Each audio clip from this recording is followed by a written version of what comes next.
Test, test, test.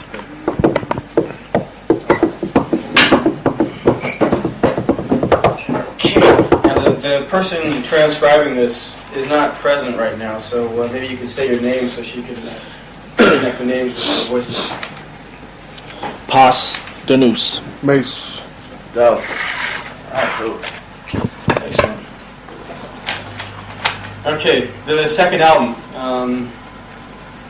Did it sell as well as the first one? The guy wanted to get the facts straight first of all. It basically sold near the same. I mean, it just didn't have the same amount of hype that the first one was just blessed with, I would say.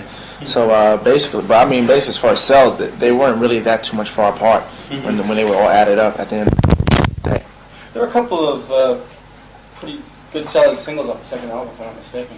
If not in America, then in the UK. Yeah, Maybe it was received actually better in the UK than it was in the States. yeah, and different parts from besides United States, like Ring Ring Ring did very well, like say in Australia, then comparing it to like what it did in the US, where it was like a really big hit and like it went gold as a single and things of that sort. How about the third one? How's that been doing?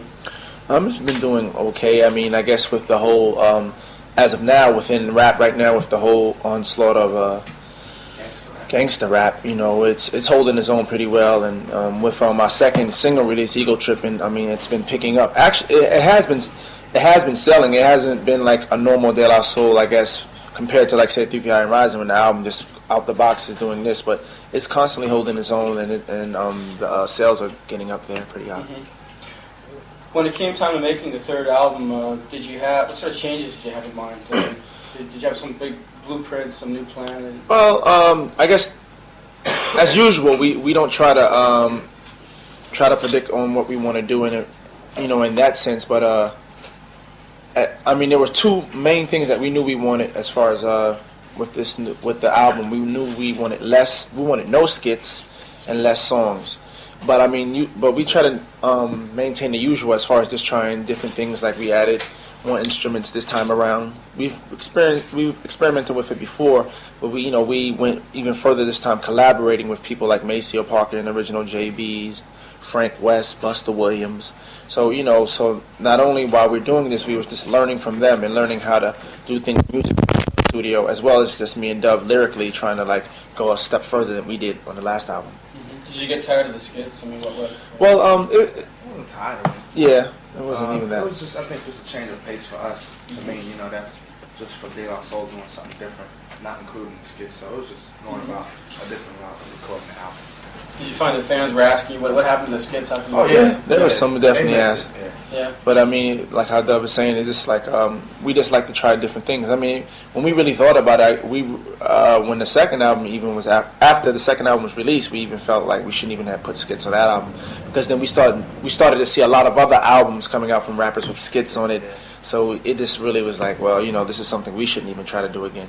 So that's why we definitely felt like on this new album we weren't going to like really have a bunch of skits on there. So the new direction you've gone in is more sort of a musical one. You say you're concentrating more on the music Well, as opposed to the rhymes. It was like with the second album, we basically we always said we want to go different routes every time with every album that we do. But the second album, we found ourselves more or less really destroying the hype from the first album. With the whole Daisy situation and just in that time of our lives. I mean, just what we were just going through after all, the turmoil. As we did have positive things happen, but as well as the negative. That's what really we expressed on that album. So I mean, from a musical standpoint, or a technical standpoint, we didn't really go further again. With 3PI and Rising, we was learning, but then with De La Soul is Dead, we were just basically mastering what we learned. With this album again, we were like learning, doing new things that we knew nothing about, and trying it for the first time. I guess since like in hip hop. It's sort of like reinventing itself like week to week, so it must be kind of hard to predict like what the success of the band's going to be. Yeah, You're talking about this big gangster thing now. Yeah. That's what sells, and next year at this time maybe something else will start selling. Does it give you like anxieties like as musicians? No, I mean actually this helps motivate the mind to try different things, because it's not like if we hate gangster rap, because it's just a sect of brothers or sisters, whoever, expressing what they might know. Even though on some hand people aren't real gangsters, they may be studio gangsters, what have you. But it doesn't like really get us upset at all. It just helps us to try to always find different things to do and add to our music. I mean, if it don't come off this time, fine. We'll just try again, and hopefully the next one will really be understood or taken to heart more. How about your fans? Do you find it's been changing from album to album, or do you have like a solid following? Or? No, we do have a solid following. Seems like a lot of non-hip hop people got into the first album. Yeah, a lot of non-people did get into the first album, which more or less opened their ears up to hip hop. Period. And they started investigating a bit more and find themselves, liking other groups, other bands. But we always had the same crowd, a younger crowd. I mean, when we come overseas, whether it be the UK or Scandinavia or even in Japan, our audience spans from the ages of 16 all the way up to 35. So, that's something that we do find, and we also have a big college following. The college scene is definitely on it. And it's always a mixed crowd, whether it be white, black, Asian, whatever it may be, it's always going to be a nice mixed crowd. So we do have the same following ever since day one to now, to this present point. Do you guys tour a lot? Yeah, a lot. That we do, yeah. Do you think you go like outside of the U.S. more so than other hip hop? Well, do we go more than other bands? Other hip hop. Oh yeah, most definitely. I mean, I think probably us and PE probably have toured in places where other bands has just never been. I mean, we've been fortunate in that case, and we, in trying to go in new areas where like Portugal and places where other rappers just never even think about going.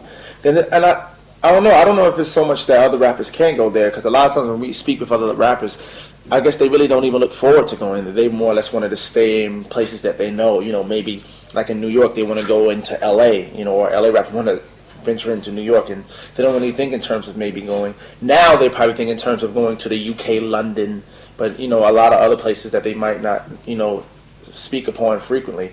They don't really look at it like that. Then again, some of them, as long as they tour the States, you can play pretty good-sized halls. I mean, I looked at the place downstairs here.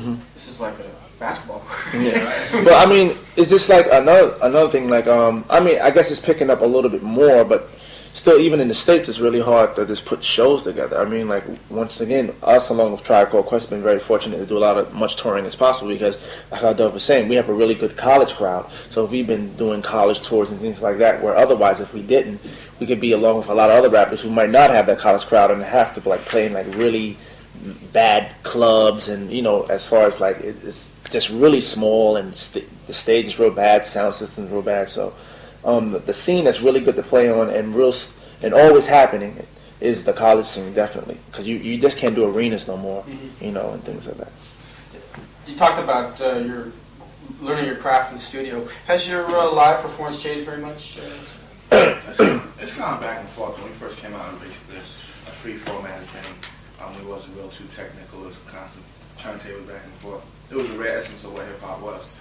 And at that time, we really couldn't afford the elaborate stage show, And then when the second album came about, we did have some money to put into the stage show lighting and pyro and props and all that stuff. So, but now it just seems a bit more comfortable just going up there and being as closest to the crowd as possible and not worry about the explosions and the lighting and all that stuff. But it's a bit more fun just working with the crowd, just dealing on a one-on-one basis and trying to pull out as much as you can instead of having that big elaborate stage show.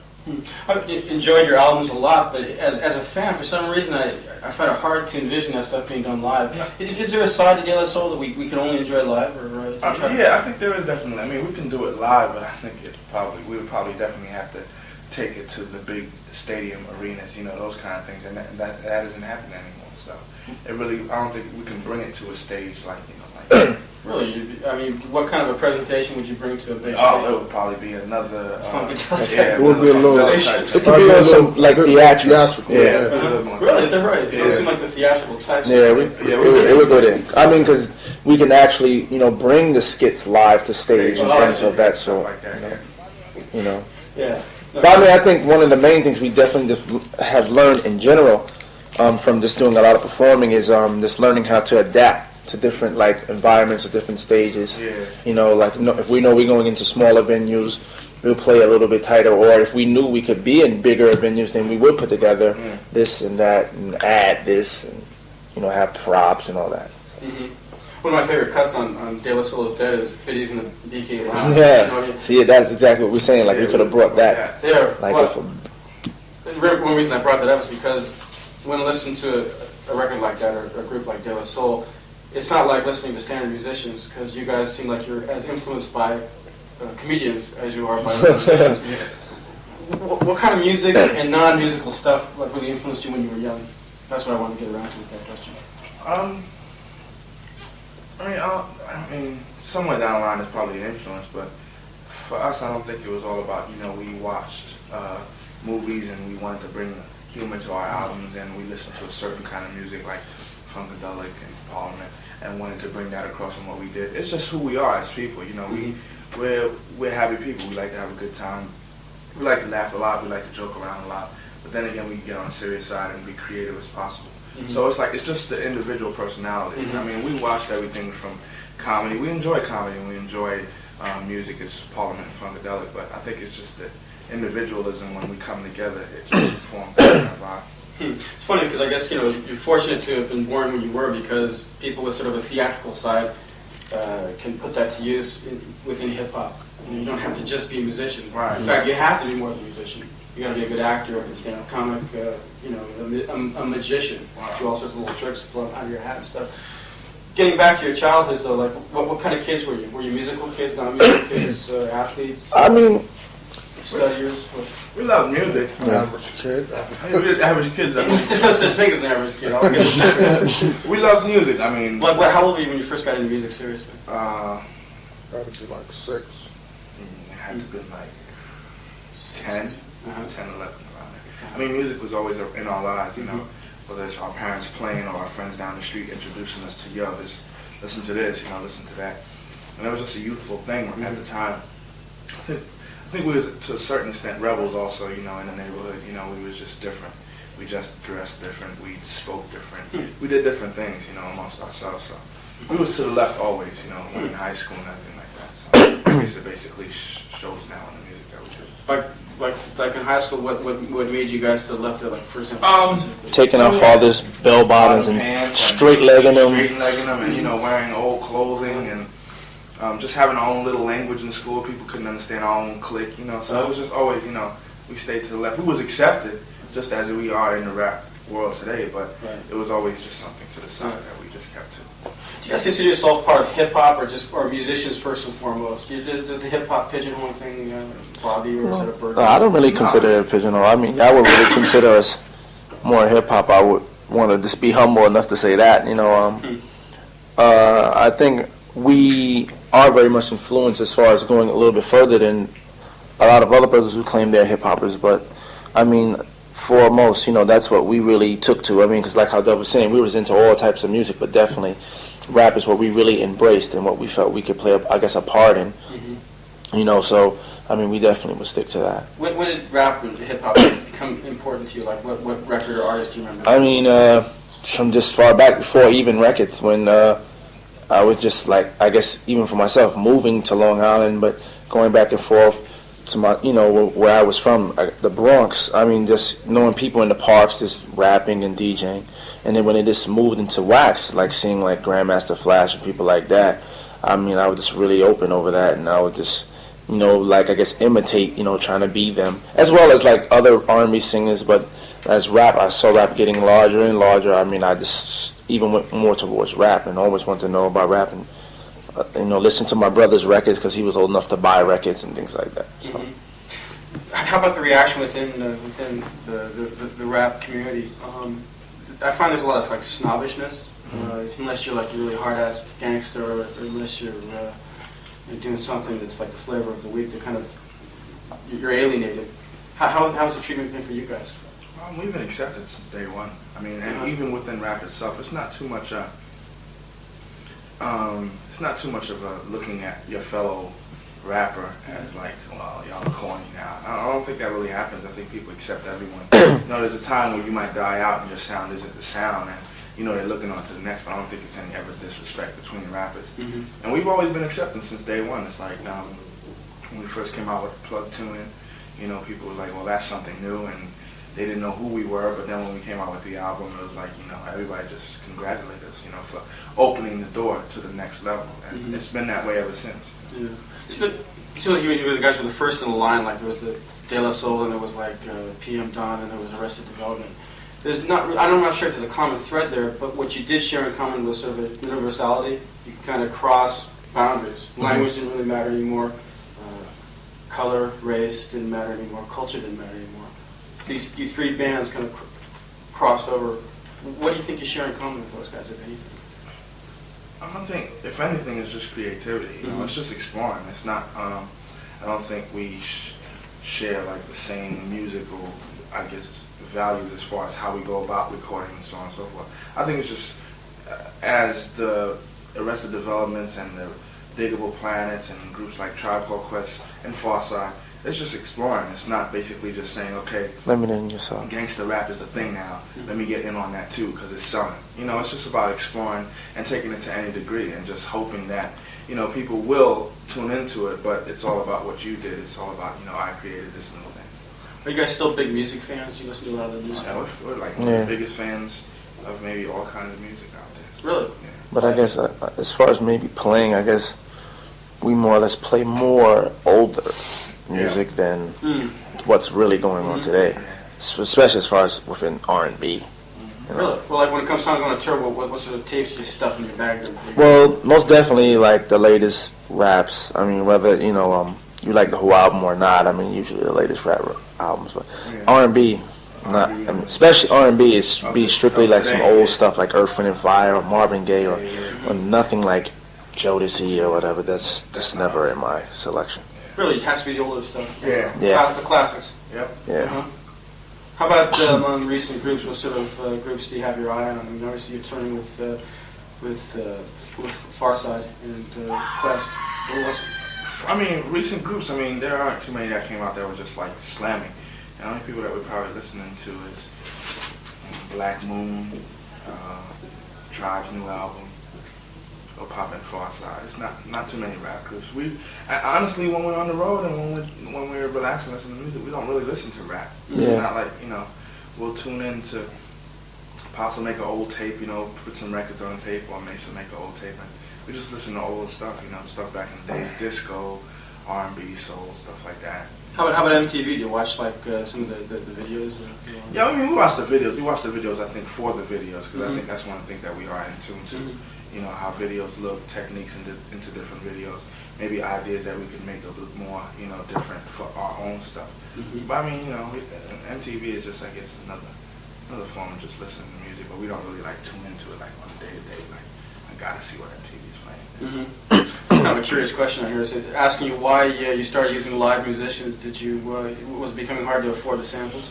Nah, it was just basically to just go, you know, just to try something different that we haven't just tried before and experience for ourselves. I mean, it does without a doubt if you use a live, you know, someone to play live. I mean, it does save you from sampling, or instead of sampling from Maceo Parker, get them on there yourself. But I mean, it really wasn't for that reason at all. You know, it was just for us as musicians, just to go further.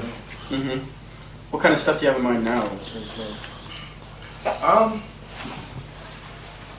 don't know. I mean, it's hard to say, you know, what we're exactly going to do, if we're going to sample from R&B, if we're going to sample from jazz, if we're going to sample from country or opera. It's just, I guess, when the time comes for us to sit in the studio or create at home, it's just whatever we pull out and whatever sounds good. It's not like a targeted thing. Right. It must be like really difficult to use jazz now because it's become such a kind of cliche. It's like, you know, the next big thing, jazz rap. So now anybody who does it's going to be. Yeah, that's pretty lame. So I guess that eliminates one category. Then. I mean, it eliminates it to a certain extent. And I mean, there are some dope, you know, things out there in jazz that you can sample from, but we don't want to be pigeonholed and classified like another guru or you know, a Tribe Called Quest. I mean, it just depends what you sample from it, because if you're sampling the upright basses that's known, or the horns, that's basically what's known, you know. But I mean, you can go a little bit further than that. Go a little further. Do you think that hip-hop's heading in a healthy direction now? I mean, for a while there, people were worried because the Vanilla Ices and the MC Hammer were taking over. I mean, there'll always just be something new, though. This, you know, refresh everything again. You know, I mean, regardless if it's been Vanilla Ice or Hammer or even gangster rap is going to the extreme. It'll just always be something else to just bring it all back again to like something positive. I mean, I'm not even trying to say that gangster rap is negative. It's not even all about that. I'm just saying, just as far as how you were saying, like if you get tired of this one thing going on, there'll always be someone else or some new group that'll just bring something new and add something to it to make you now try to pay attention to like the basics and then build up again, especially as far as us as musicians. Think about Snoop Dogg, your dog. I mean, when I first heard it, I didn't really think of it as gangster rap. I just thought this guy is damn good. When first time I heard Dr. Dre stuff. In fact, I was thinking, is this really this Dr. Dre guy? This guy's fucking great. It's Snoop, of course. So, Yeah. who are the important rappers? Who like really good? Who like anytime he opens his mouth, who blows you away? Probably Guys Slick Rick. like, Slick Rick. I mean, like whatever he would say. Would blow I me. mean, Snoop kind of takes a page out of his book. Yeah. Mhm. I mean, I can, for me, like probably Slick. I mean, it's because it's a lot that I can really like a lot, and then sometimes I can be like, oh, what's wrong with them? They like their styles are going down. So I think for me, Slick Rick has never been like, on some like. Yeah. I like Slick Rick probably. What's your other guys? What? I said the same thing. Yeah. What? I'll probably have to say that for now. It's not like nobody I like. Yeah. Wow. I mean, like how he's saying everybody has their on days and their off days. They'll probably be Slick Rick too. And then you're the sound man who's hot on the turntables. So Excuse me? who's hot with the sounds? Like who you like? As far as DJs are Yeah, concerned, DJs. Kid Capri. Who's He's like the #1 DJ right now in New York. Yeah, street DJ. Yeah, street DJ, Funk Master Flex. Yeah. They're like the #1 DJs in New York City right now. They're starting to get known all over the states because Kid Capri has been playing, I don't know if you're aware of it, but the Def Comedy Jam. Yeah. He's been DJing for that and doing different tours on his own, just DJing parties. He's like the #1. One last question here. Since you're in charge of the sounds there, do you like listen to a lot of the new stuff, or do you find yourself digging back into the old records there? I do both. Uh-huh. And I just love music altogether. And definitely, as far as hip hop is concerned, I always stay up on the new stuff. I mean, even if there's records that I don't like, I find out what the people like and wind up playing them or whatever if I'm DJing a party. What I definitely like what's happening again, like how it was in the mid '80s. There's a lot of good 12 inches coming out. You know, there's a lot of records that are being dropped now, or where in a few years could be known as classics, like J. Rue the Damager and Method Man from Wu-Tang Clan. You know, so it's like pretty much some classics in the makings. I'm really happy with that. All right. Well, thank you, gentlemen. We'll get our photographer Kenji here. No. I'm going to say you getting beat out in Japan. Incredible. Thank you. Yeah, thank you. All right. Thanks a lot. Thank you. Say, turn my shit on.